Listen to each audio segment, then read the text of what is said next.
o que nós tivemos aqui falando na aula, tá bom? Vocês estão vendo a tela do portal, então, né? Tá, então aqui, antes de começar propriamente a aula, vocês observem aí que eu coloquei uma tabela periódica. Então, eu gostaria que vocês soubessem que durante todo o período nós vamos trabalhar com as massas moleculares desta tabela periódica aqui, tá bom? Então, muita atenção, por isso que eu coloquei, tá? Então, por que isso? Porque todo mundo vai ter, teoricamente, o mesmo resultado, com variações apenas nas últimas casas decimais, que aí não tem problema. Se um achou 0,0098, outro achou 0,095, isso não vai influenciar em nada na sua nota, tá? Mas eu gostaria muito que, para todo mundo ficar um resultado muito parecido, essa tabela seja utilizada, tá bom? Então, a partir de hoje, até o final do semestre, você vai utilizar essa tabela que está no portal didático. Aí fica fácil de você, né, precisar de algum valor, você pode utilizar, tá bom? Nós vamos, se você percebeu aí também, que eu, na atividade 1, como está na tela, eu coloquei algumas informações sobre casas decimais. Então, preste atenção que você pode ter visto no primeiro período, ou você pode ter visto lá no terceiro ano, sobre algarismos significativos, tá bom? Algarismos significativos, ele mostra para você, por exemplo, se você vai somar um valor que tenha 4 casas decimais com um valor que tenha 2 casas decimais, se você vai multiplicar um que tenha 2 com um que tem 4, existem várias normas, várias regras quando você trabalha com algarismos significativos. Eu não estou alterando isso. É que o que acontece? Na maioria das vezes, você vê o algarismo significativo na parte teórica. Então, se eu tiver 2 e tiver outro com 4, eu vou fazer assim, assim, assado. Só que agora nós paramos da parte teórica. Nós estamos trabalhando com uma parte teórico-prática. O que é teórico-prático? Teórico-prático é que você vai usar no seu dia a dia. Então, não adianta você ter um resultado que, pela teoria, tem 2 casas decimais, se você vai usar uma balança analítica que tem 4 casas decimais. Então, o que você vai fazer com essas outras 2 casas decimais? Então, preste bastante atenção quando eu falo isso, porque as pessoas não entendem por que eu trabalho com uma sistematização de valores com algarismos significativos. Porque eu gosto de trabalhar na prática. Então, por exemplo, aí na tela está assim, massa menor que 1, 4 casas decimais. Então, eu vou abrir uma outra tela para explicar isso para vocês. Deixa eu mudar aqui a minha tela que vocês estão vendo. Só um minuto. Vou colocar a tela do PowerPoint.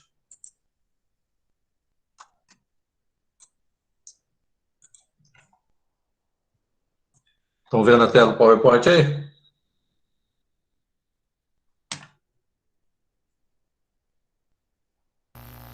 Sim. Estão vendo? Então, ok. Tá a parte escrita aqui, eu vou rabiscar aqui, deixa eu abrir uma outra tela para falar sobre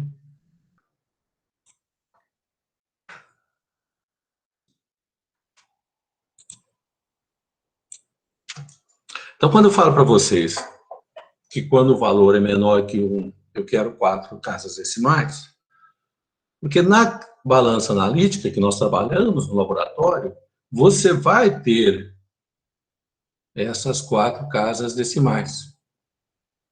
Se funcionar aqui, né, o meu.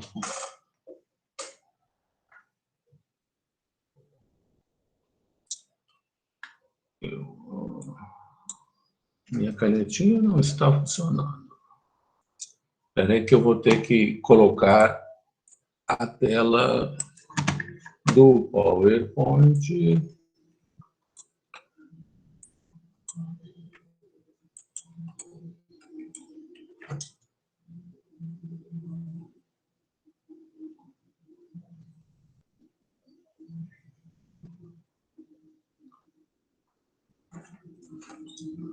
Não está. Minha mesa digitalizadora não está querendo funcionar. Então, vamos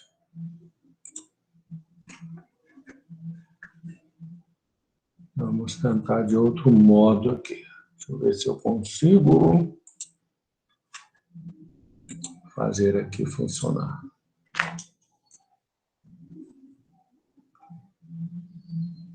Ah, tá. Eu vou fazer aqui em cima mesmo.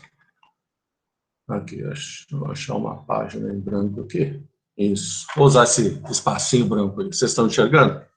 Qualquer coisa vocês me falam aí, tá?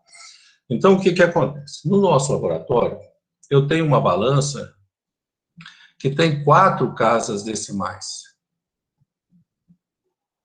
E quando você trabalha numa balança analítica, com essas 4 decimais, você não pode e não deve pesar uma massa muito grande. O que é uma massa muito grande? Uma massa maior que 1.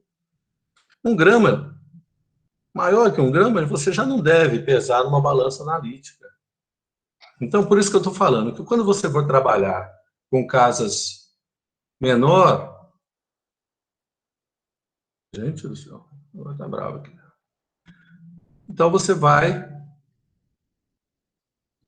Eu acho que é o meu monitor, por ele ser estendido, deixa eu ver se eu consigo aqui, reduzir aqui para ele entender que eu quero escrever menor. Então, eu vou trabalhar com 4 casas decimais aqui, ó. Por exemplo, 0,100 gramas. Se alguém, algum dia, te questionar, fala assim, mas espera aí, você não está levando em consideração os algarismos significativos? Você está fazendo arredondamento onde não pode? Aí você vai falar para a pessoa o seguinte, olha, não, o algarismo significativo, na teoria, é uma coisa. Na prática, você tem que transformar os valores que você tem no equipamento que você vai utilizar. Então, não adianta eu ter 10 algarismos significativos se o equipamento que eu estou usando me dá apenas 2 casas decimais. Por isso que eu tenho que fazer os arredondamentos. E os arredondamentos, como você já sabe, né? Isso aí você já viu durante a sua vida acadêmica, é sempre do último fora dessa escala, ou seja, seria o 5º número, você arredondando para o 4º. Se ele for até 5, você arredonda para baixo. Se ele for 5,0001, você arredonda para cima. Tá bom? Você está vendo aqui também?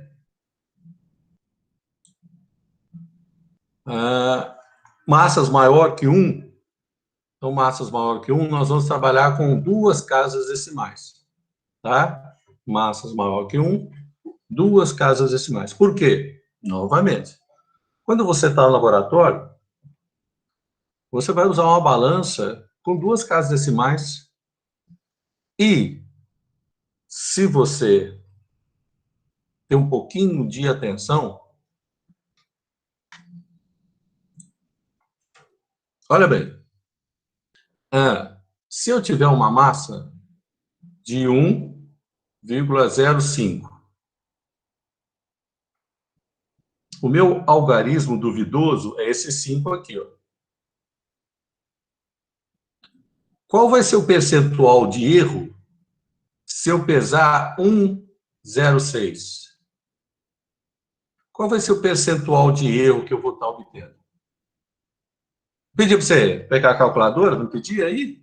Calcula para mim aí, ó. O meu 100% é 1,05.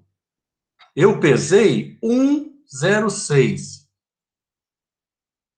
Qual é o erro da minha pesagem aí? 2 minutinhos aí para vocês fazerem. Aí, ó. Hoje tem que ter papel e calculadora, né? Não que vá fazer todo mundo, mas eu espero que você faça aí para a gente estar com a calculadora sempre em mãos. Faça para mim aí, então. Ó, de novo. O meu 1,05 é 100% do meu peso. Se eu pesar 1,06, qual vai ser o meu erro? Isso que eu quero saber. Mas 2 minutinhos para vocês fazerem? não sei se eu fiz certo, mas o meu deu 100,95. Não pode, tá doido? Não, o erro você faz com a diferença. Então, ó, qual é a diferença? Este menos este. Então, 1,05 equivale a 100%. 0,01 equivale a X. Ah, sim. Quanto deu o X aí, gente? 0,95? 0,95, galera? Isso. Deu 0,95. Ou seja, o erro é muito pequeno, menos que 1%. Então, é por isso que eu uso dessa maneira. Ah, Luiz, mas você vai colocar com 3 casas? Ah, se você vê algum número com 3 casas, é porque eu estou usando uma balança semianalítica, como eu dei nos exemplos aí. Que é uma balança semianalítica, ela tem 3 casas decimais. Então, quando você for no seu laboratório, se tiver uma balança analítica, você vai trabalhar com 4 casas decimais. Então, você vai fazer os seus arredondamentos para 4 casas decimais. Se tiver uma balança semianalítica, aí de 3 casas decimais. Então, você vai arredondar para 3 casas decimais. E se você tiver uma balança comum de 2 casas decimais, você vai trabalhar com 2 casas decimais. Tá certo? Então, presta atenção que nós estamos saindo só da teoria e indo para a prática também, tá? Por isso que alguns valores, como aqui, ó, concentração. 3 casas depois do último zero. Não é, aqui não é casa decimal. Aqui é depois do último zero. Então, por exemplo, 0,0000130, que em notação científica vai ficar 1,30 vezes 10 a menos 5. Então, concentração não é casas decimais simplesmente, não. Concentração é 3 casas depois do último zero. Ah, de onde você tirou isso, Luiz? Olha, se você olhar no portal, você vai perceber a minha intenção. Qual é a minha intenção? A minha intenção é o seguinte: existem 2 maneiras de você escrever um resultado. Ou você escreve normalmente ou em notação científica. O que é notação científica? Notação científica é 1 algarismo, 2 algarismos, vezes 10 alguma coisa, né? A menos qualquer coisa aqui. Então, é por isso. Você está vendo esses 3 algarismos? Por isso. Então, é 0,03 algarismos. 0,003 algarismos. Tá vendo? Aí você transforma depois, se você quiser, em potência de 10. Ficou claro, gente? Da onde eu tirei esse? Eu não inventei, não, tá? Eu tirei porque nós podemos transformar daí em notação científica. E, novamente, todo mundo vai ter o mesmo resultado, porque você vai fazer o arredondamento, né? Volume. 2 casas decimais. Ah, então, quando você for escrever um volume, quanto que deu seu volume? Seu volume deu 25,38. Então, aqui está o meu volume aqui. Então, 2 casas decimais aqui, tá? Sempre, hein? Tá bom? Não esquece. Massa molecular. considere o resultado da soma das massas de cada elemento. Então, não é para você... a minha massa molecular deu 400,10, 20, 30, 40. Como é maior que 1, vou pôr 2 casas só. Não. Massa molecular são valores que você não pode simplesmente arredondar. Então, você vai somar tudo e depois, na hora que você for utilizar, você vai trabalhar com ela. Tá bom? Então, não é para arredondar a casa decimal, não. Já tem um cálculo que é teórico, e por causa dos isótopos, então já tem um erro aí. Então, pode usar todos sem problema. E, você está lendo aí, né? Faça o arredondamento quando começarem os cálculos das massas ou concentrações do volume. Então, para massa molecular, eu não faço arredondamento. Mas quando eu fizer a primeira conta, aí eu já faço o meu arredondamento. Tá bom? Então, se o meu exercício pede, calcule a massa, tal. Então, você já começa a pensar nisso. Se a sua massa, o resultado, deu maior que 1, você já pode arredondar para 2 casas decimais. Se o seu resultado é menor que 1, você já arredonda para as 4 casas decimais. E já vai trabalhando com essas 4 casas decimais aí. Ok? Alguma dúvida? Alguma pergunta? Professor, Oi. no caso do volume, o senhor deu o exemplo aí de 25, né? 0,038 mil. Se o meu der só 25 certinho, eu tenho que colocar 0,00?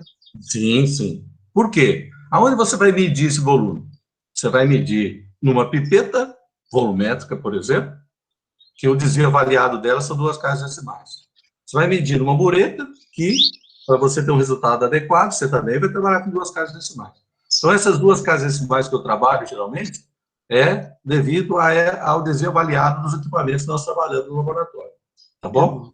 Se você for trabalhar com uma pipeta automática, uma pipeta, né, dessas de microbiologia, aí o número de casas decimais vai variar, porque você está trabalhando com 10 microlitros, né, então, mas aí não há necessidade de você escrever 0,000 tantos litros. Você já coloca só os 10 microlitros lá, tá bom? Tá bom, obrigada. Mais alguma dúvida aí, pessoal?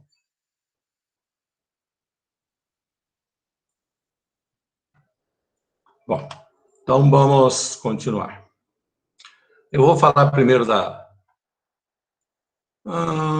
acho melhor falar do teste Q primeiro, né? Vamos falar do teste Q primeiro. Você vai perceber durante a sua vida no laboratório de química que você não pode simplesmente chegar, fazer uma análise e fazer um laudo dessa análise, porque um resultado só não é muito confiável. Sempre que você tiver em dúvida sobre os seus resultados que você obteve, você vai usar o teste Q. O teste Q é o teste estatístico mais simples que tem para ver se o meu resultado ele é exato ou preciso, tá? Bom, quando eu falo em exatidão e precisão, aí as pessoas lembram daquele alvo, né? Dos resultados estar mais próximo do centro do alvo e mais longe do alvo.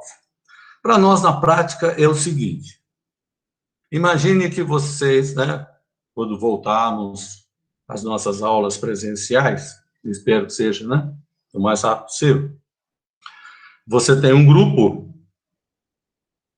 né? Então, eu pedi para você fazer a análise de uma amostra e o resultado da minha amostra seria 10%. Então, o resultado esperado da minha amostra é 10%. Observe que eu estou te falando um valor de referência. Então, 10% é a minha referência. Dos 5 grupos que tem na prática, 2 grupos conseguiram 9% e os outros 2 grupos 15%. O que significa isso? Que tem 2 grupos que são mais precisos. Desculpe. São mais exatos.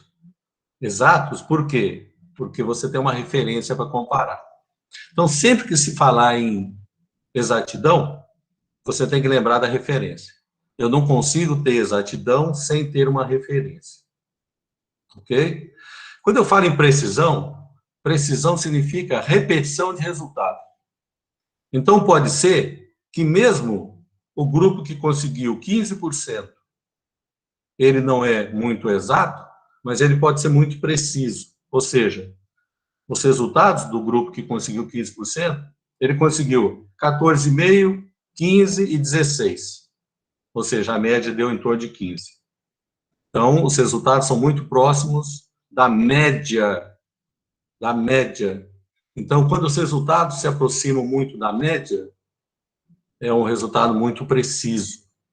E quem mostra muito bem isso é o desvio padrão. O desvio padrão de uma análise, que depois nós vamos colocar a formulinha para você utilizar, o desvio padrão mostra isso. Quanto menor o desvio padrão, mais preciso é o seu método, ou a sua técnica, ou a sua performance no laboratório. Quando eu me preocupo com o resultado final, ou seja, mas o seu resultado está próximo da referência, aí você está falando de exatidão, ok? Então, precisão é quando você compara com o seu desvio padrão, e exatidão tem que ter uma referência. Outra coisa que o pessoal também, de vez em quando, dá aquela falhada é o seguinte: ô Luiz, o meu desvio padrão é 0,10. Isso é bom ou é ruim? Depende. Quando você está comparando precisão, você sempre tem que comparar com algo. Ou seja, eu quero comparar esse grupo com esse grupo. Então, qual é o mais preciso? Então, eu faço o desvio padrão dos resultados de um grupo, faço o desvio padrão do resultado de outro grupo, aí sim, o menor é mais preciso. Não tem jeito de eu pegar um resultado de desvio padrão e sozinho falar se esse é um método preciso ou não. Tá? Tem que ser sempre comparativo.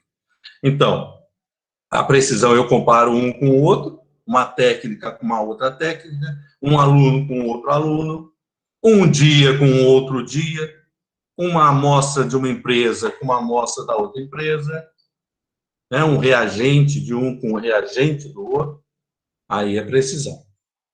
Quando eu falo em exatidão, preciso ter uma referência.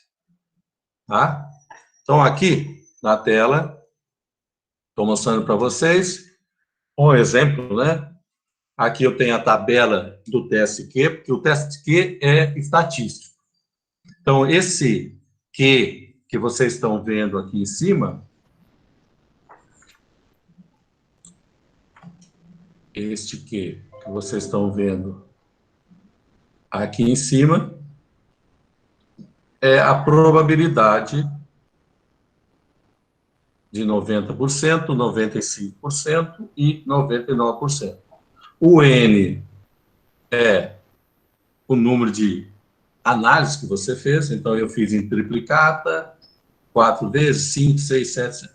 Isso daqui é um pedacinho, tá? De uma tabela. Você tem várias páginas e páginas de tabela aí, né? Os livros de estatística, no final deles, tem um monte de valores.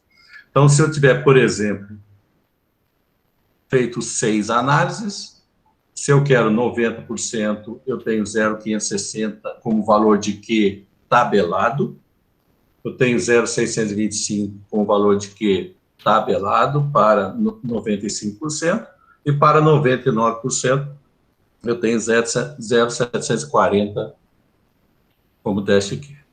O que eu faço com esse valor tabelado? Opa, eu vou usar nos meus resultados. A formulinha é bem fácil, tá? Olha aqui, ó. O TSQ calculado, ou seja, o que você vai calcular da sua amostra, é o valor que você está desconfiando, o valor duvidoso, do valor mais próximo dele, embaixo, o valor maior pelo valor menor. Então, se o teste que você acabou de calcular for maior do que esse da tabela, você tem que desprezar o resultado. Vamos pegar um exemplo aqui, ó. Eu coloquei um exemplo para você. Então, olha a sequência de resultados da minha amostra, da minha análise, né? 0,2658, 0... 0,2687, 0,2714. Para eu determinar o TSQ, a primeira coisa que eu faço é colocar em ordem crescente os valores. Então, se você olhar na linha de baixo, está em ordem crescente. 0,2221 até 0,3215. Quando você põe em ordem crescente, bom, qual o valor que pode ser duvidoso? Qual é o valor que pode ser duvidoso? Ou é o menor de todos, ou é o maior de todos. Como é que eu penso nisso? Imagine, vou tentar fazer uma reta aqui. Ó, esse valor aqui é o primeiro, 0,22. Esse aqui, ó, essa ponta é esse daqui. E você vai distribuir o restante aqui, ó. Então, se aqui é o 0,2221, aí você vai colocando os outros aqui. Aí você vai perceber, opa, peraí, esse daqui, ó, a diferença dele desse daqui está muito grande. Então, ó, esse é o duvidoso.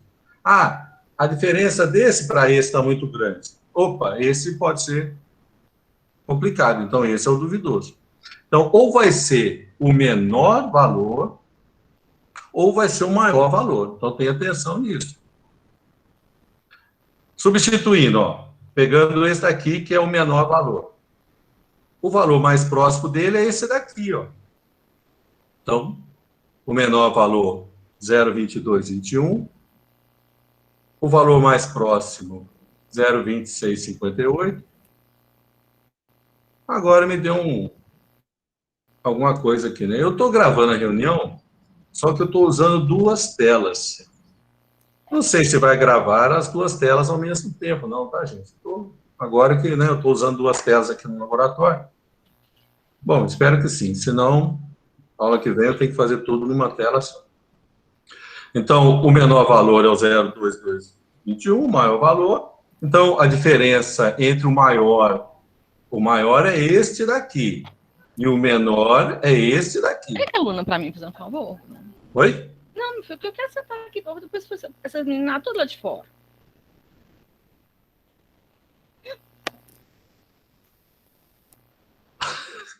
Alguém deixou o microfone aberto. Desculpa, eu cliquei sem querer no microfone aqui.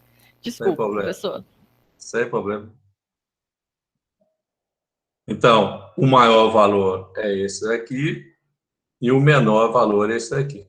Então, a diferença entre o maior e o menor. E aí é só colocar, fazer a continha. Aqui está em módulo, né? Porque se você pegar o maior do menor vai dar positivo, o menor do maior vai dar negativo. Então, o Q calculado, nesse caso, deu 0,0440. Como são 8 resultados, ou seja, o N vale 8, e para 95% o valor tabelado é 0,526, então é menor, beleza, então não precisa ser desprezado, pode ser utilizado normalmente. Professor. E a média? Então a média você sabe fazer tranquilamente, né? É a soma de todos dividido por N. Então a média deu 0,2414. E aí, gente? Oi? Essa diferença aí entre o maior e o menor. O senhor fez esse exemplo da linha, né? Aí, então, primeiro o senhor pegou o 0,2221, né? E diminuiu pelo próximo dele. Isso. E no final o senhor fez a mesma coisa? Isso, eu poderia fazer. Então, por exemplo, né? Se você tiver dúvida que o maior também, mesmo você desprezando o primeiro, o maior pode ser, você ia fazer a mesma continha. Só que ia diminuindo daí. Entendeu? Então, por exemplo, são 8 números. Se você desprezou um, quando você for fazer a média, você vai usar 7. Se você desprezar outro, aí você vai sucessivamente. Entendeu? Você pode desprezar 1, 2, 3, tá? Não tem. Você só tem que ter atenção no N, né? Então, se você desprezou 1, o N agora vale 7. Mas você sempre faz com o menor e com o maior. Depois você olha se há necessidade de fazer mais ainda. Tá. Ok? Aqui cabe para você levar para o resto do seu curso, né? Presta atenção. Quando você está fazendo uma análise dá um resultado, tá? Um resultado. Ou seja, você obtém vários resultados no laboratório. Mas quando você vai escrever o final, é um resultado. Por isso que eu trabalho com a média. Por isso que a média é importante. Eu fiz 5 análises de laboratório. Quando eu for escrever meu relatório, alguém, o professor, o diretor, o gerente, não vai ter 5 resultados, não, vai ter um resultado. Qual o resultado? A média. E aí, você tem que falar para o gerente. Né? Então, foram feitos 5 e foram considerados 5. Por quê? Olha, foi considerado porque o teste Q para tal deu menor do que o tabelado. Com 95%, 99%, aí depende do laboratório e da análise que você está fazendo. Tem análise que você vai poder fazer com 90% de probabilidade e tem outros que você vai fazer com 99% de probabilidade. Então, se você vai descartar um ou outro, é lógico que no dia a dia, você fez 8 análises e todo dia você tem que desprezar 3, então significa que a sua técnica não é adequada. Você não está tendo uma boa precisão. Que seus resultados. Então, alguma coisa é errada. O seu reagente está comprometido, o seu equipamento está comprometido, ou é você, a sua técnica, que está comprometida. Um ou outro. Então, quando você trabalha direto no laboratório, você vai aumentando a sua precisão, você vai melhorando a sua técnica, vai melhorar o seu preparo da solução, vai limpar, adequar o equipamento que você está usando, vai aprender as condições do seu laboratório, né, porta fechada, né, variação de energia, pico de energia que possa estar dando, que isso vai estar podendo influenciar o seu resultado. Então, tudo isso, no seu laboratório, quando você estiver trabalhando, você vai aprendendo certas coisas e vai cada vez mais melhorando a sua precisão. Agora, em relação à sua exatidão, aí é outra coisa também. Mas aí a exatidão depende mais do seu reagente. Porque se você é muito preciso como parte experimental, então a exatidão está dependendo de outras coisas. Ou seja, o seu método não está adequado, ou seus reagentes não estão adequados, ou seu equipamento não está adequado. Tá? E você pode também fazer o desvio padrão. Só que fazer desvio padrão de 8 números, né? Então, geralmente faz esse desvio padrão um valor, uma quantidade maior, né? Tá bom? Alguma dúvida sobre o teste Q, gente? Então, a partir, não desse de hoje, né, que vocês vão me entregar, mas a partir da semana que vem eu já vou começar também a cobrar o teste Q, tá? Professor, oi? esse valor Q tabelado, você sempre vai dar ou a gente tem que calcular isso? Não, no caso, se fosse, por exemplo, na prova presencial, eu daria. Mas o caso de vocês aí, vocês pesquisam, né? Porque aí pode variar, né? A quantidade, o valor de N, tá? Mas é só digitar no Google aí, tabela teste Q e, né, aparece em números, tá bom? Deixa eu voltar aqui. Enquanto o pessoal vai pensando nas dúvidas aí.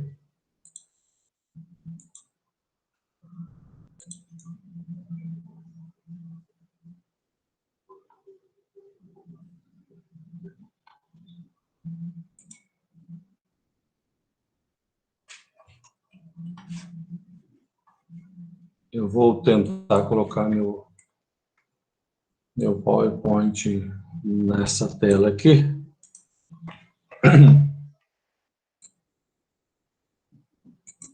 Só para ver se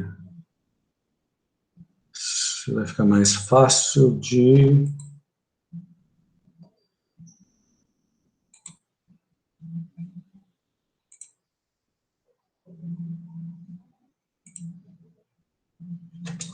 Acho que vai ficar mais fácil de escrever aqui.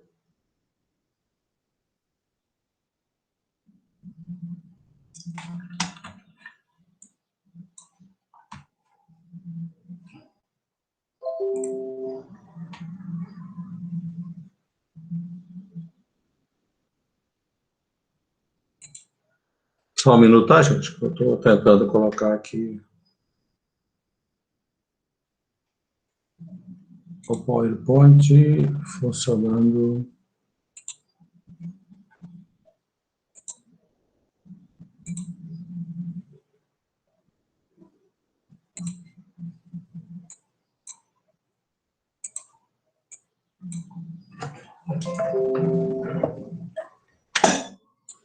Não sei por que minha canetinha não está funcionando no PowerPoint hoje. Não está querendo. Então, vamos voltar para o que estava lá.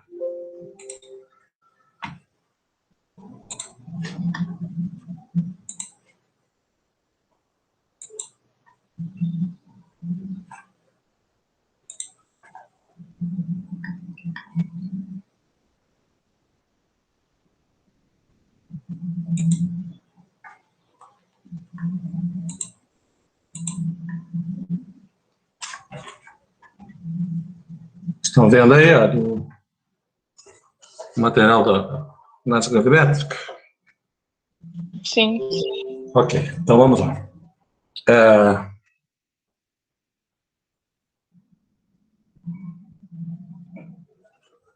A análise gravimétrica, gente, é a técnica mais simples quando você trabalha no laboratório. E por incrível que pareça, ela pode ser simples, mas você faz mais no seu laboratório. Se você trabalha, por exemplo, na área de alimentos, as duas primeiras análises que você vai fazer, 90% das vezes, é cinzas e umidade. Cinzas e umidade é exatamente o padrão da análise gravimétrica.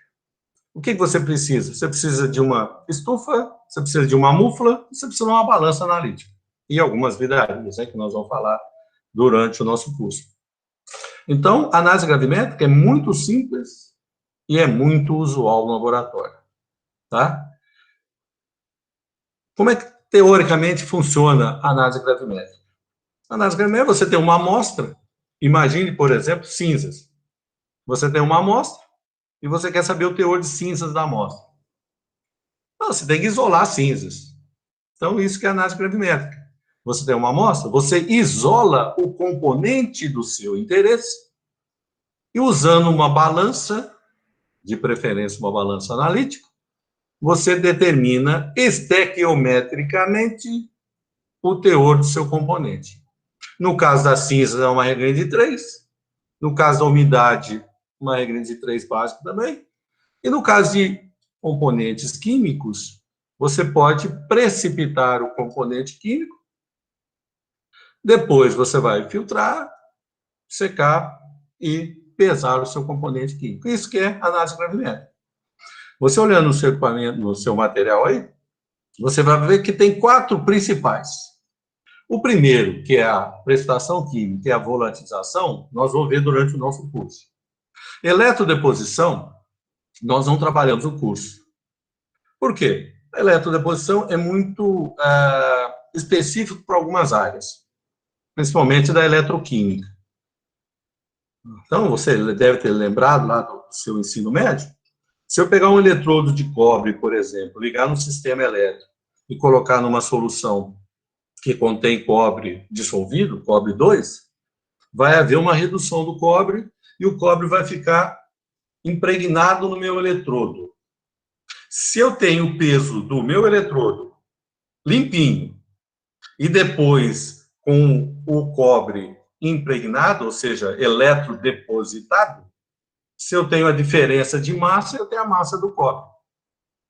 Então, eu sei qual é a massa de cobre que tem naquele volume, e aí eu faço uma relação, né, com o que houver necessidade. Isso que é eletrodeposição. Então, eu preciso de uma carga elétrica, uma pilha, né, um sistema voltaico, para que sofra o elemento que está dissolvido na solução, dissolva primeiro, depois eu coloco o eletrodo do elemento do meu interesse. Então, se eu quero analisar ferro, eu ponho o eletrodo de ferro. Se eu quero analisar ouro, né, eu coloco um eletrodo de ouro e deposito o ouro. Tá bom? E aí, por diferença de massa, eu tenho a massa do elemento que eu quero e por 100%, se eu quiser relacionar com concentração, melhor ainda. A extração, aí é o pessoal da orgânica que gosta disso, o pessoal da fitoterapia, né, o pessoal lá dos produtos naturais.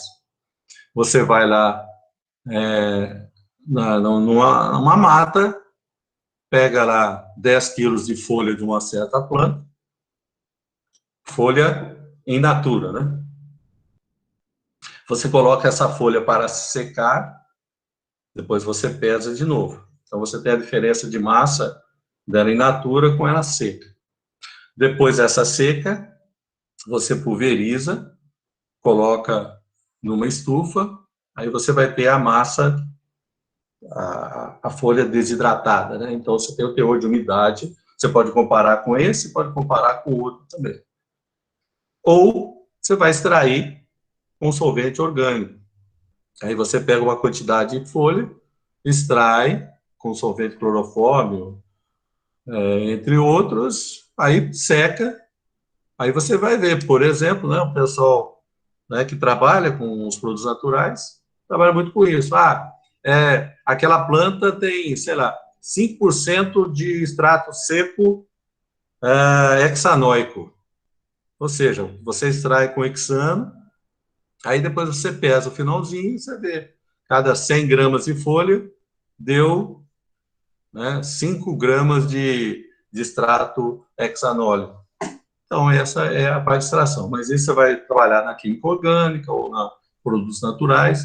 Na analítica, você não trabalha especificamente com isso. Tá? Se você for trabalhar um dia na analítica, você vai usar um Soxhlet, um aparelho Soxhlet, que extrai isso, tá? Mas é o mesmo sistema. Você extrai, depois seca e faz a pesagem por diferença de massa, você sabe qual é a quantidade de extrato, tá bom? O método que nós vamos ver é a da precipitação química. Então, como eu falei para você, a análise gravimétrica se baseia em você isolar um seu componente através de um método qualquer. E a precipitação química, você extrai, né, você isola esse componente usando um precipitante. O precipitante pode ser inorgânico ou pode ser orgânico. Olhando nesse quadro aí, ó, que tem na tela, deixa eu ver se eu consigo aumentar aqui. Isso, ó. Então, por exemplo, se eu tenho íons prata, aqui está o elemento, tá, gente? Ó, aqui está o elemento. Mas nós não extraímos o elemento, né? Nós primeiro temos que dissolver a minha amostra. Então, se eu dissolvo a minha amostra, aí na minha amostra eu vou ter íon, né? Nós vamos ter íon, Ag+, o cobre 2+, o fósforo que é 3-, só que o fósforo não existe, o fósforo íon na solução, né? Ele está na forma geralmente de fosfato ou de óxido, né? Aí depende do que você está trabalhando.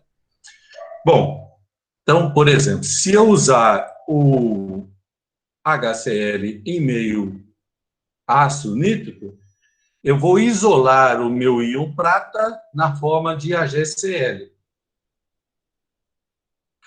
Então, o meu precipitado vai ser AgCl. Eu vou pesar na forma de AgCl.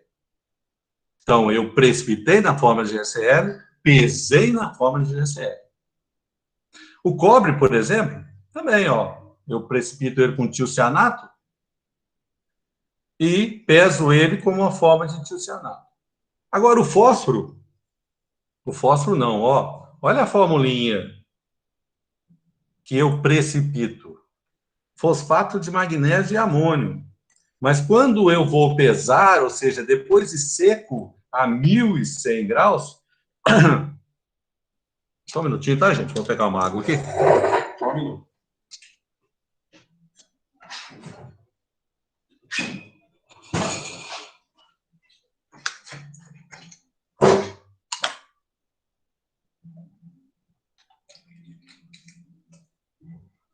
Quando eu peso, ou quando eu seco ele a 1.100 graus Celsius, ele transforma em um composto de fósforo com magnésio. Tá? Então, ele precipita numa forma, mas ele é pesado em outra forma. Qual é a relação estequiométrica entre este daqui e este para o fósforo? É de 1 para 2, tá vendo? Para o magnésio, também é 1 para 2. O caso do enxofre eu vou precipitar ele na forma de sulfato de bário, vou pesar na forma de sulfato de bário, quando ele for aquecido a 800 graus Celsius. Então, eu preciso saber o que eu tenho na minha amostra, o que eu posso utilizar para precipitar, tá? E se não vai precipitar duas coisas ao mesmo tempo. Né? Por exemplo, se eu tiver cloreto, brometo e iodeto numa amostra, olha, se eu colocar prata lá, vai precipitar tudo. Vai precipitar o iodeto de prata, vai precipitar brometo de prata, vai precipitar cloreto de prata. Então, não é simplesmente usar a técnica gravimétrica, você tem que saber se é possível usar ali, né? Então, por exemplo, olha aqui. Tem uma amostra que pesa 0,4000 gramas, ou seja, pesei de uma balança analítica, né? As 4 casas decimais. E na solução resultante foi adicionado o HCl para precipitar completamente o HCl. Depois de filtrado e seco. Só para lembrar, né? Tem uns que esquecem. O pessoal da bioquímica faz a experimental separado. Nós vamos fazer isso na experimental. O pessoal da farmácia, para ser aprovado na analítica 1, né? Tem que fazer a parte experimental também. Nós vamos fazer essa parte experimental no laboratório. Tá? Nós vamos precipitar, isolar, né? Tudo isso que nós estamos falando na teoria, nós vamos fazer na prática também, tá? Nós vamos fazer o isolamento de um componente, pode ser do bário, pode ser do níquel, e nós vamos ver o que nós vamos fazer, tá bom? Então, eu filtrei, então tem a técnica da filtragem, tá? Tem uma técnica, não é simplesmente chegar lá e... Não. Então, isso você vai ver na prática. Você vai pegar lá o bastão de vidro, você vai aprender a dobrar o papel de filtro, como encostar, como virar lentamente, né? Depois tem que lavar, para ter certeza que todo o excesso de HCl ou de ácido nítrico foi limpo e tal. Depois nós vamos colocar na estufa para secar. Depois nós vamos colocar no dessecador para esfriar, sem ter contaminação de umidade ou de qualquer outro elemento. Depois nós vamos pesar. Então, no nosso caso ali, foi pesado e deu 0,1410 gramas.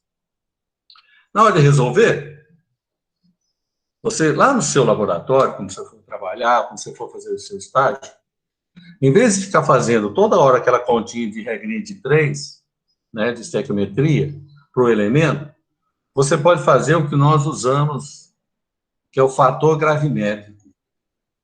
Então, o fator gravimétrico, gente, é a regrinha de 3 que você faz, só que em vez de ficar fazendo toda hora, você faz uma vez só e usa esse valor. Então, por exemplo, eu quero achar o fator gravimétrico quando eu for analisar prata no cloreto de prata. Então, eu sei que eu quero analisar prata, eu sei que eu quero analisar o cloreto de prata. Então, se você olhar aí na tela, você vai ver que essa regrinha de 3 é que nós fazemos geralmente. Né? A massa molecular da prata está para a massa do cloreto de prata e a massa que você pesou do cloreto de prata está para X de prata. Essa é a continha que a gente faz sempre na regrinha de 3. Só que, em vez de ficar repetindo toda hora, eu vou fazer essa continha primeiro aqui. Ó. Eu vou fazer essa relação aqui. Ó. Então, na regrinha de 3 era assim, né, gente? Ó. Esse M da prata está para o M de HCl. Aí a massa desse está para a massa desse. Então, eu quero a massa da prata, né? Então, vai ser a massa de X vezes a massa molecular da prata dividido pela massa molecular do HCl. Gente, está escrito assim porque o monitor é maior, tá? Olha aqui, eu vou mostrar para vocês aqui, ó, tá vendo? A tela dele é maior, assim, ó. Então, por isso que está escrevendo assim, ele não está acompanhando a minha letra. Minha letra não é muito bonita, né? Mas, tá bom? Então, observe aqui, ó. Deixa eu passar aqui para ele.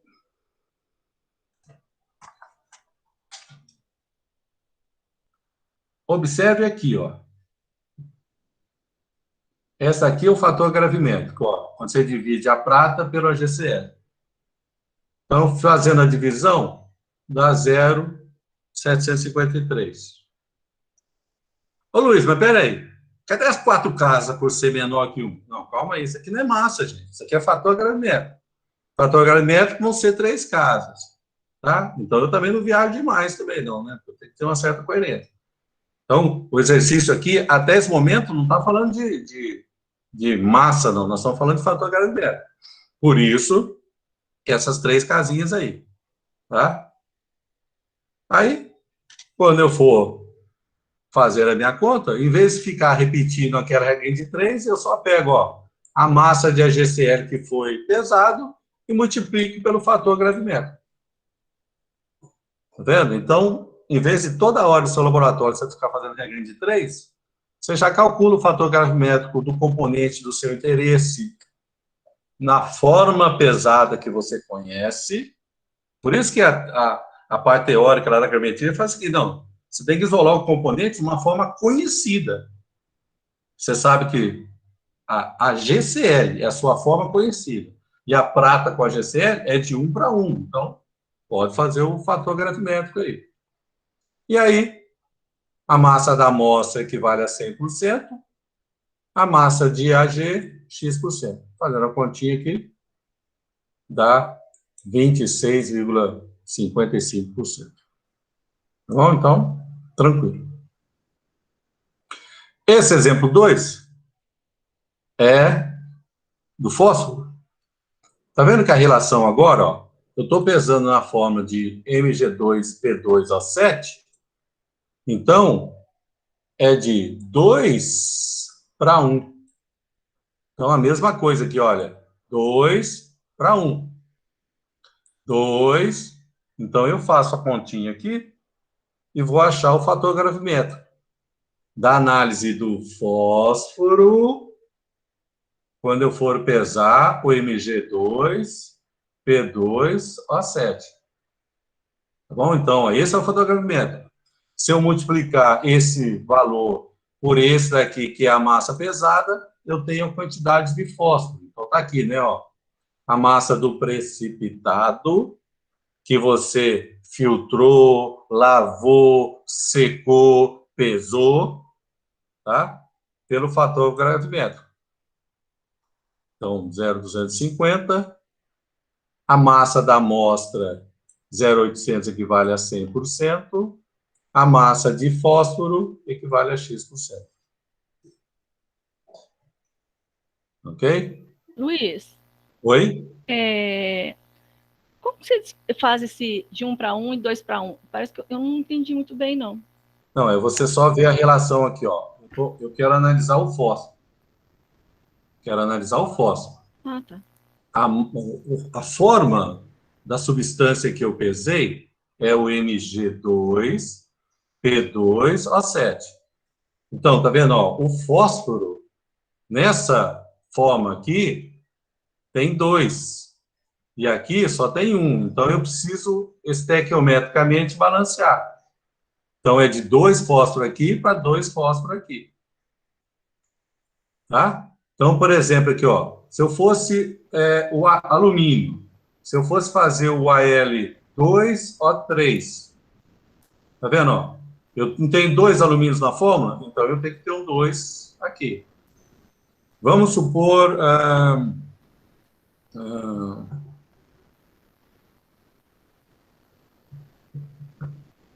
vamos supor que eu conseguisse precipitar isso. Tá vendo? Se fosse na forma pesada. Aqui o fósforo está de 1 para 1, tá vendo? Então, seria de 1 para 1. O magnésio, de 1 para 1. Tá certo? Eu sempre relaciono o elemento que eu quero com a forma que eu vou pesar. Entendeu? Uhum, agora entendi. Obrigada. Mais alguma dúvida aí, pessoal?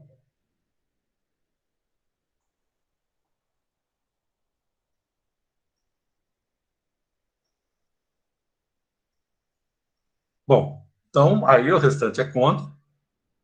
Então, bastante atenção, né, para a calculadora, para fazer a continha. Além dos inorgânicos, né, que essa tabelinha aqui, ó, essa tabelinha é para os inorgânicos, né, ó, são precipitantes aqui, ó, são precipitantes inorgânicos. Nós também temos os precipitantes orgânicos. Aqui eu coloquei 3 exemplos. Então, se eu quero isolar o níquel ou o paládio, eu uso a dimetilgleucima, que tem essa fórmula aqui, ó, essa é a fórmula de dimetilgleucima. Se eu quero isolar de uma amostra que eu dissolvi, ou seja, solubilizei, de alumínio e magnésio, eu uso a 8-hidroquinolina, que tem essa fórmula aqui. Não precisa decorar essas estruturas, tá, gente? Por favor. Aqui, se eu quero isolar todos esses elementos aqui, ferro, zircônio, vanádio, minhoca, molibdênio, tungstênio, eu posso usar o curferon, e aí essa estrutura aqui. Aqui, nós vamos ver lá na frente, né, volumetria de complexação, que é só para ter uma pequena introdução. O níquel está aqui no meio, olha, ele complexa com 2 dimetilgleucima. Então, tem uma dimetil aqui e tem outra dimetilgleucima aqui. Então, a complexação do níquel, ou seja, para ele precipitar, ele precisa o níquel e 2 dimetilgleucima. E quando um elemento não metálico, nitrogênio, oxigênio, faz uma ligação covalente com o metal, nós temos a formação de um complexo, né, o que nós chamávamos antigamente, lá no meu tempo, de covalente dativa, que hoje em dia nós falamos covalente coordenado. Então, que nós temos um complexo, uma ligação entre o metal e o não metal, através de uma ligação covalente. Tá? Então, aquela coisa que o seu professor falava no ensino médio, né, que o metal com o não metal só faz ligação iônica, ele não te contou toda a verdade. Tá? Então, há uma formação do complexo. Então, observe que é de 1 para 2. No caso da 8-hidroquinolina, é de 1 para 3, tá vendo? Então, eu tenho 3 ligantes, né, com alumínio. E o ferro também para 3, tá vendo? Eu tenho 3 ferron ligados covalentemente a um átomo de ferro. Então, é assim que acontece essa precipitação. E aí, só dá mais trabalho, né? Então, aqui,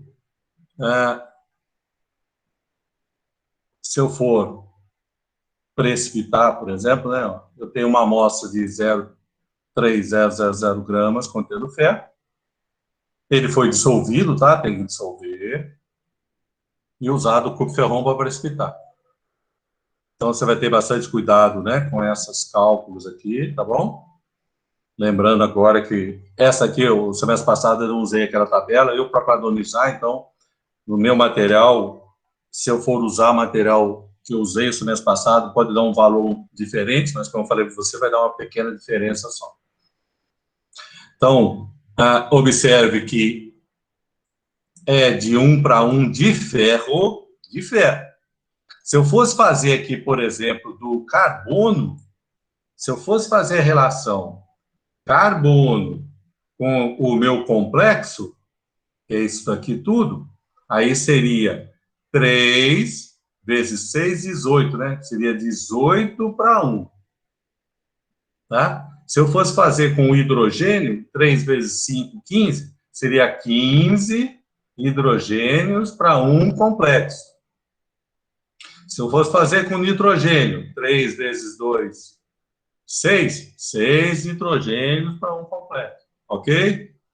Então, no caso do ferro, é de 1 para 1. Então, a massa molecular do ferro, a massa molecular do complexo, essa é o fator gravimétrico. Se você calcula uma vez o fator gravimétrico, depois é só multiplicar pela massa do precipitado, né? E aí você vai ter a massa de ferro. A massa da amostra é sempre 100%, a massa de ferro é X%. Tá bom? Então, é fácil de fazer o cálculo. Só toma bastante cuidado para não errar aqui. E outra coisa, tá, gente? O pessoal costuma brigar comigo, mas vocês também há de concordar que não pode uma pessoa que está, né, segundo, terceiro, quarto período numa universidade errar massa molecular. Né? Então, toma bastante cuidado, né? Se você não lembra muito bem, né, contar hidrogênio, faça favor de gastar um pouquinho do seu tempo, porque você está ligado, né, em 2 cursos da área da saúde que mexe muito com compostos orgânicos. Então, não vai falar, Luiz, mas eu só errei o hidrogênio. Então, você sabe que a mutação do coronavírus, de repente, foi só um hidrogênio que mudou, né? Um só hidrogênio? O que um hidrogênio tá, né? Então, muito atenção, tá? É lógico que eu não vou tirar todo o seu ponto por causa do hidrogênio, mas se você vai deixar de ganhar ponto, você vai. Então, cuidado, faz mais uma vez, confere, tá? Volta a relembrar, porque se você pensar bem, isso não é analítico, isso aí já era para você estar, né, sabendo muito bem. É como a atividade de hoje. A atividade de hoje é uma revisão, é só para forçar você a estudar tudo, que nós vamos precisar disso. Então, bastante cuidado com o número de átomos, certo? Bastante cuidado para não ter problema de errar. Ok? Deixa eu ver aqui mais, eu acho que... antes de terminar a aula, vamos a algumas boas notícias, né? A boa notícia é a Jennifer, da farmácia, vai trabalhar com a gente, e a Lara, também da farmácia, vai trabalhar com a gente. A Jennifer, ela vai ficar na parte mais de resolução e tirar dúvida, e a Lara vai ficar mais na parte burocrática. São 130 e tantos alunos, então vai me ajudar. Eu já conversei com a Jennifer, ela me passou aqui, deixa eu achar aqui. Deixa eu achar aqui, ela me passou...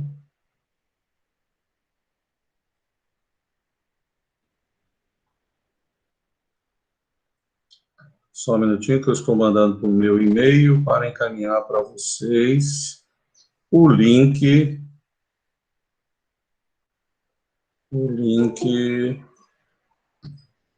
que ela me passou.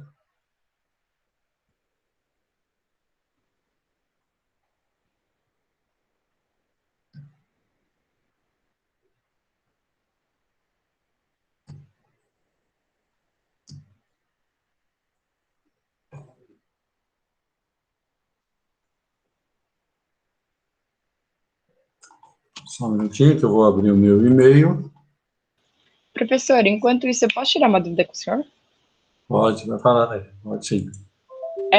Quando o senhor pede para fazer um exercício em cada folha, quando tem as letras A, B e C no mesmo exercício, pode fazer numa mesma folha? Pode. Só se não couber, você passa para outra. Mas... tudo bem, então. Obrigada. Oi, professor. Bom dia. Eu queria saber se essa aula vai estar disponível hoje ainda no portal? Eu vou tentar dar uma... Agora eu não consigo, né? Vamos combinar mais para amanhã, que eu tenho que dar uma cortada em algumas partes, né? Para deixar ela um pouco menor. Tá? Eu vou tentar o mais rápido possível. Tá bom, obrigada. Gente, eu coloquei um chat aí do WhatsApp, que a Jennifer passou. Então, vocês entram nele, tá? Aí é o seguinte, ela me passou, e aí, né, ela vai colocar para vocês também o seguinte, ela vai deixar 3 dias da semana disponíveis para tirar dúvida, tá bom? Então, vai ter um horário terça, um horário quinta, um horário sexta, tá? E aí, de novo, né, vou repetir que a semana passada, né, por causa daquelas aquela parte técnica, algumas pessoas podem não ter visto. Primeiro, ela não dá aula, tá, gente? Monitor não dá aula. Se algum monitor está te dando aula, ele está fazendo coisa errada, tá? Não pode, tá? Então, se você olhar lá nos editais da monitoria dos cursos de farmácia e bioquímica, você vai ver lá que não é função do monitor da aula.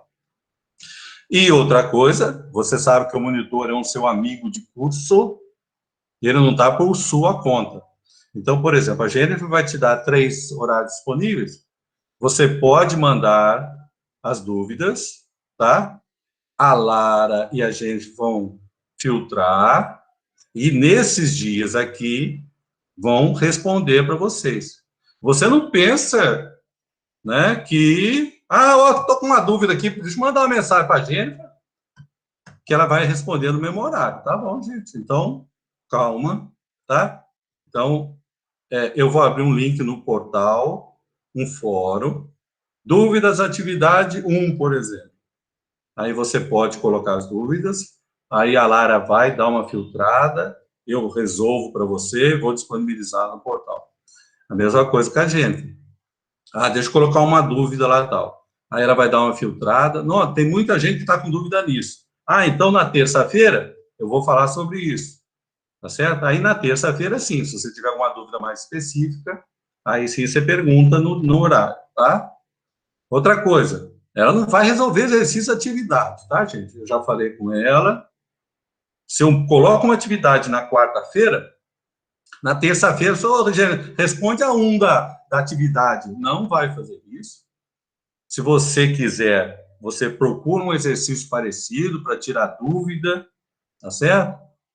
Tirar dúvida é uma coisa, mas ver se está certo ou errado, ela não vai fazer isso numa atividade que vai valer nota, né, gente? Por favor, tá? Então, você faz favor de pensar no que você vai perguntar e como você vai perguntar para ver se ela pode ou não responder, tá certo? Ok? Então, ela é colega de vocês, então nada de estresse, tá? Nada de estresse. O Emily, é exatamente como está na atividade, tá? Você vai fazer o enunciado e a resposta. Se você for imprimir e resolver na próprio papel, beleza. Se não, do jeito que lá no papel, atividade tal, nome, né, curso, aí resolve, tá certo? Lembrando que a resolução é a caneta, resolução a caneta, tá? Que quando eu for retornar para você, né, nesse não, mas a próxima já você vai poder corrigir. Então, você vai reescrever, você não vai passar corretivo e fazer de novo, tá? Porque é do seu interesse, né? E nós estamos fazendo isso para melhorar o seu aprendizagem, né? Essa é a ideia. Por isso que eu corrijo, por isso que eu devolvo para você, tá certo? Isso é, né, interessante para, quanto mais você fizer isso...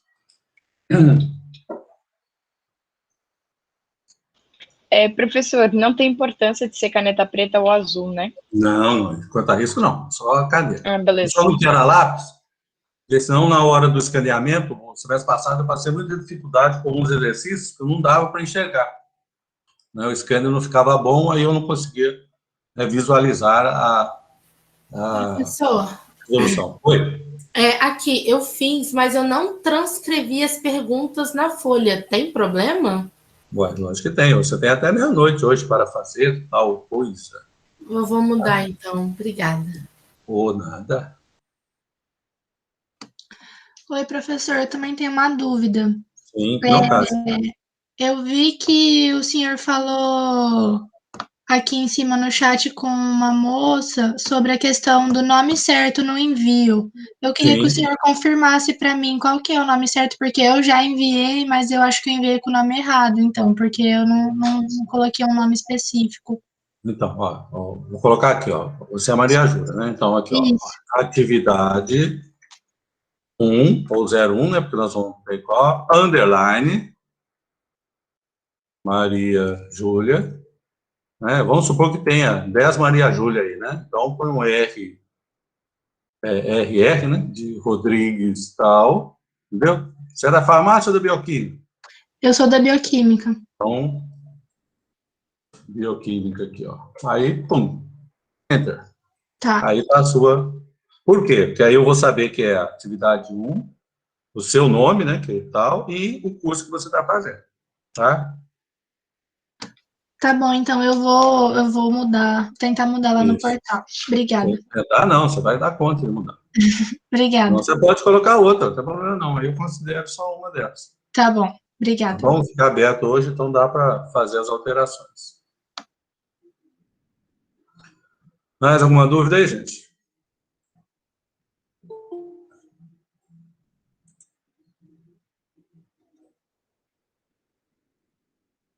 Mais alguma dúvida? Então, até hoje, 23h59, todo mundo com o nome bonitinho, né? Com todos e tal.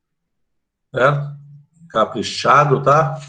Eles estão na universidade, então vou fazer de acordo.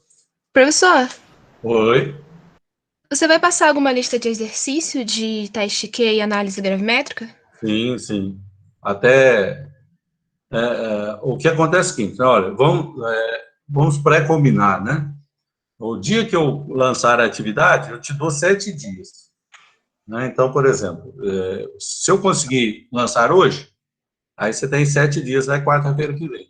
Se por algum motivo eu não conseguir colocar hoje, e colocar amanhã, por exemplo, aí eu vou dar 7 dias para vocês, tá certo? Então, é 7 e 7 dias. Tá bom? Tudo bem, obrigada.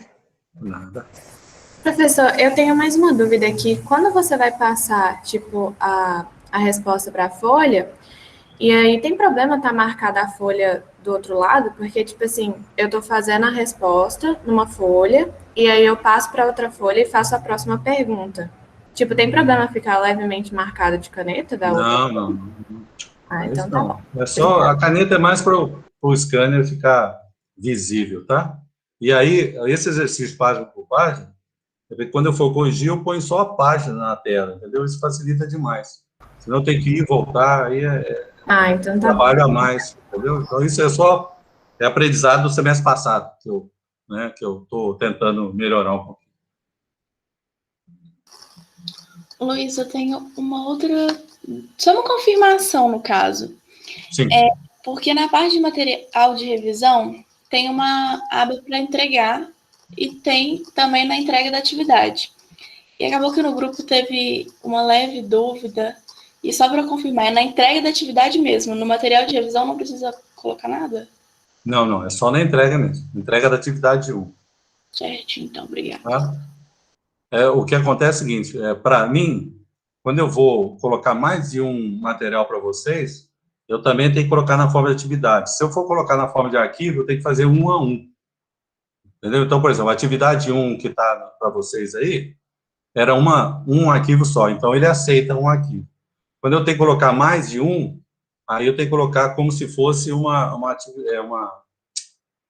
tarefa, entendeu? Senão ele não aceita, não, entendeu? Por isso que eu coloquei, então, tá bom? Mas vai ser sempre assim, entrega da revisão 1, entrega da atividade 2, entrega da atividade 2 corrigida, né, que é a próxima que vocês vão corrigir, entendeu? Então vai estar sempre... O professor, Oi. eu fiz uma coisa errada, que é justamente o que ela acabou de falar. Eu enviei nesse lugar aí do revisão, porque eu não tinha visto que tinha esse negócio da entrega da atividade. Só que de qualquer jeito eu vou ter que refazer, porque eu acabei de ver que eu preciso corrigir umas coisas, então eu vou entregar no lugar certo. Pode ser, melhor. Tá bom. Obrigada, professor. Mais alguma coisa, né? Oi? Eu tenho mais uma pergunta, Luiz. Com relação à data de entrega, você tem até a data para entregar ou você tem que entregar na data? Não, você tem até a data para entregar. Então eu posso enviar antes, por exemplo. Fiz no dia seguinte, né? eu posso estar enviando. Desde que seja aberto aqui, porque acontece. Por exemplo, vamos supor que amanhã eu vou mandar a próxima atividade. Aí, geralmente, eu não faço as duas coisas ao mesmo tempo, não, entendeu? Aí eu dou uns 2, 3 dias depois que eu abro o portal. Mas você pode mandar quando você, né, já fez, já quer liberar tudo, fazer outras coisas, aí já manda, não tem problema não. Tá bom. Só não pode deixar para a última hora, não é que em casa, por exemplo, eu estou com um problema sério, minha internet está caindo demais.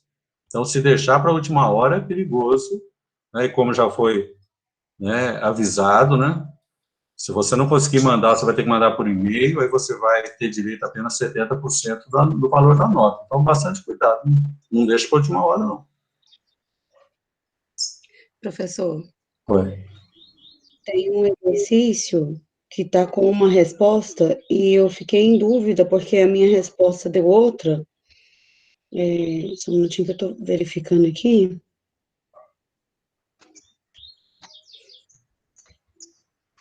Se não me engano, é a número 2 ou 3. Deixa eu pegar aqui. Ô, Gesiane, aqui, você vai me enviar todo, né, todo o exercício que eu corrijo, eu sempre vejo todo o exercício. Então, por exemplo, se você arredondou um valor lá onde não podia, aí seu valor é diferente.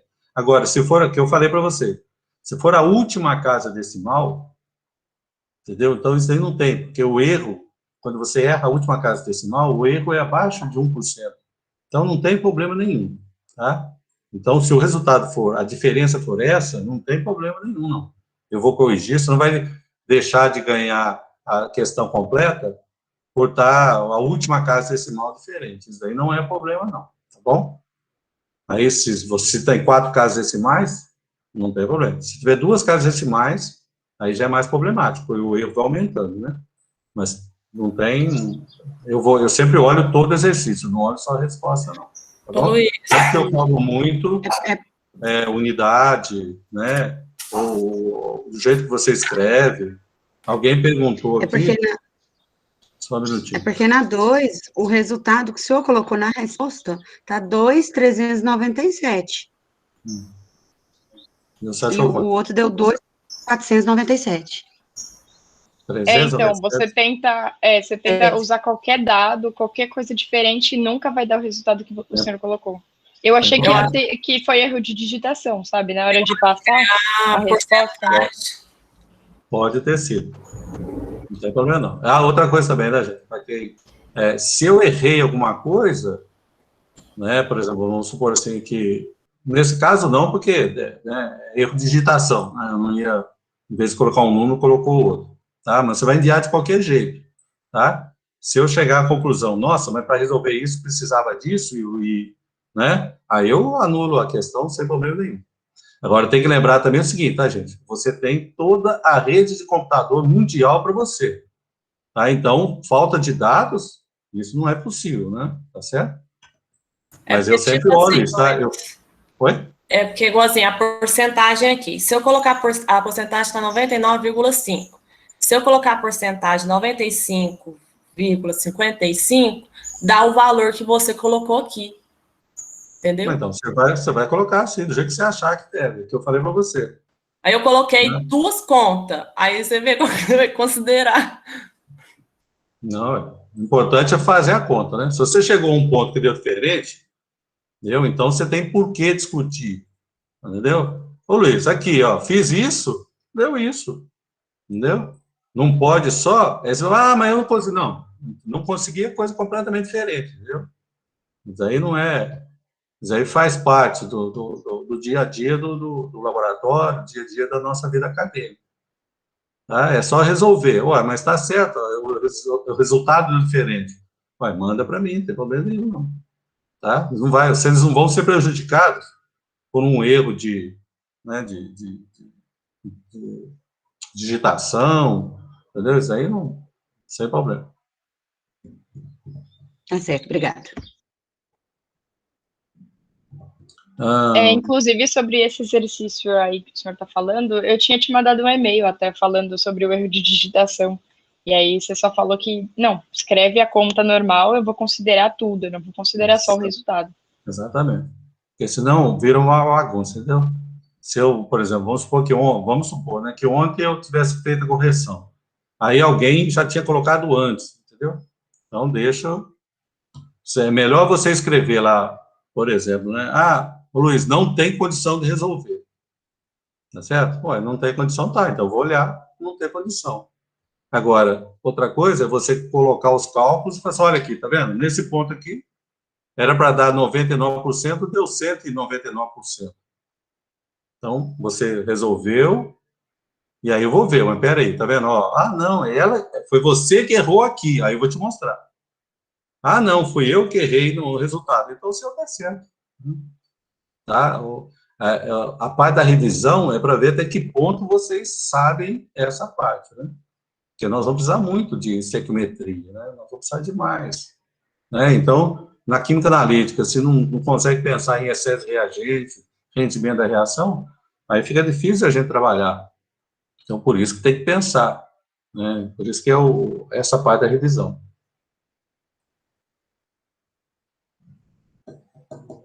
Ok? Bom, então vamos ficando por aqui. E aí eu vou tentar... Eu não sei, tá? É a primeira vez que eu trabalho com o Google Meet, então eu não sei como é que vai ser essa parte da gravação. Se não der certo, aí, né, a semana que vem a gente tenta de um outro modo. E se você quiser também, né, eu não sei, né, se alguém tiver a possibilidade de, na próxima aula, quiser gravar a tela do Windows, né, que aí fica mais fácil, porque vocês é uma tela só e eu estou com duas, eu tenho até que olhar isso, se está valendo a pena ou não fazer essa transição de tela. Para mim é mais fácil, porque eu consigo ver o chat e trabalhar, né? Porque quando eu trabalho com uma tela só, quando eu faço a apresentação, fica difícil de ficar vendo o que vocês enviam para mim.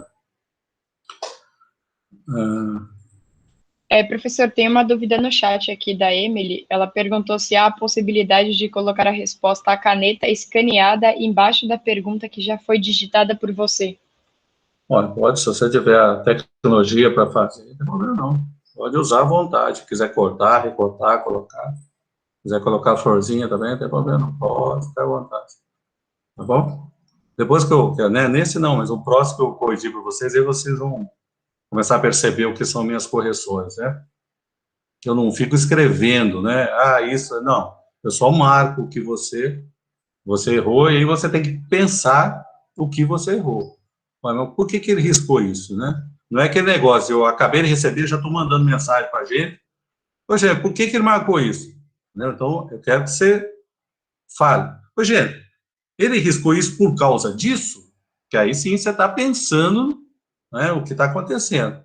Se você só quer a resposta, significa que você não está pensando muito, né? Eu gostaria que, né, que pensasse um pouquinho mais. Ah, tá falando a Giovana falando do grupo aí, gente. Eu falei semana passada e de novo, né?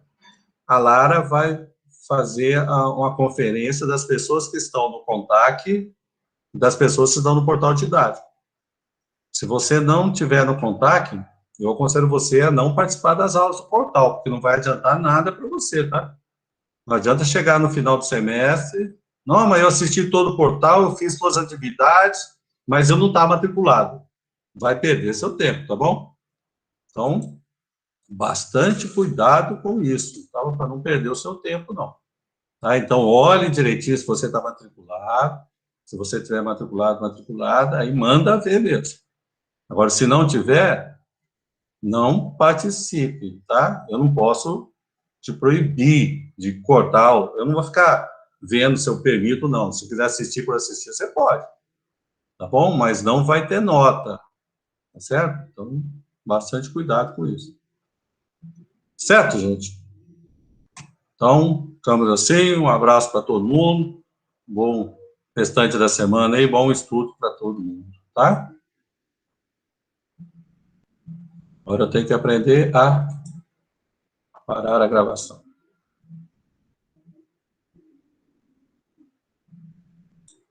Vocês podem ir saindo aí, tá? Enquanto eu tô... Tchau, professor. Obrigada, viu, pela aula. Obrigado a vocês por assistirem. Bom cafezinho aí agora.